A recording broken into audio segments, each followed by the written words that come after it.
My name is Charles Fox, and I'm the Vice President of Sales and Marketing.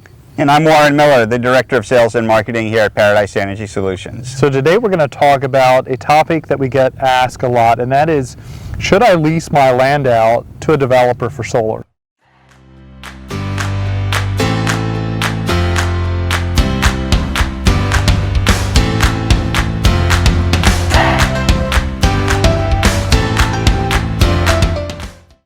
So Warren, when you get asked that question, what advice should we be giving? Yeah, it's an excellent question, and it really depends on what your objectives are.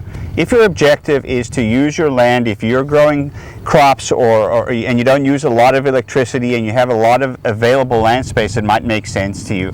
However, if you're using a lot of electricity where you're at your location and you're paying taxes, then owning the solar probably makes a little more sense. So I'd say it depends on what your objectives are. So Warren, typically when there's a land lease, it means that you do not own the solar equipment. You don't get to benefit from the electric production. No, you get to benefit as being a landlord. Okay. So your benefit is you're going to receive rent payments or lease payments from the developer. They're going to lease your land from you. They're going to develop a solar array there, and the developer will sell the electricity. The benefit to you as the landowner is you get to lease your land and receive payments for it on a consistent basis for 20 or 30 years. So the misconception could be that, hey, if they put this large solar array in one of my fields, acres and acres of solar, that I get to, I don't have any electric bill after a while. A little bit like these gas leases.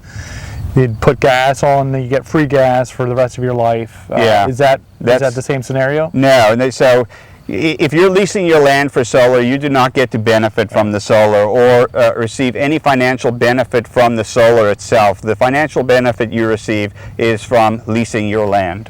So one thing to think about is typically those land leases are for a long period of time, 20, 25, 30 years.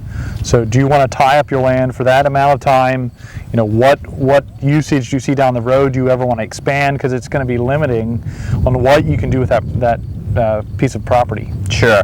And typically land leases you need to have a lot of land available to do it. They're large scale, utility size solar farms that are going on your land. It's going to require the utility company to come and put new infrastructure on your property, maybe new transformers or utility poles as well.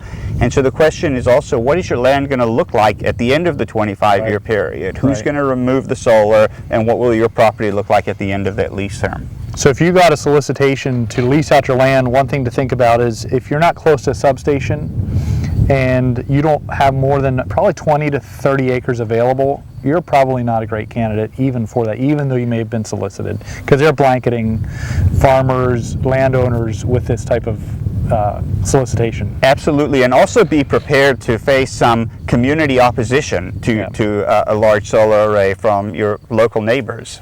Yeah. Very good. Well, thank you, Warren. Hopefully you found this video helpful.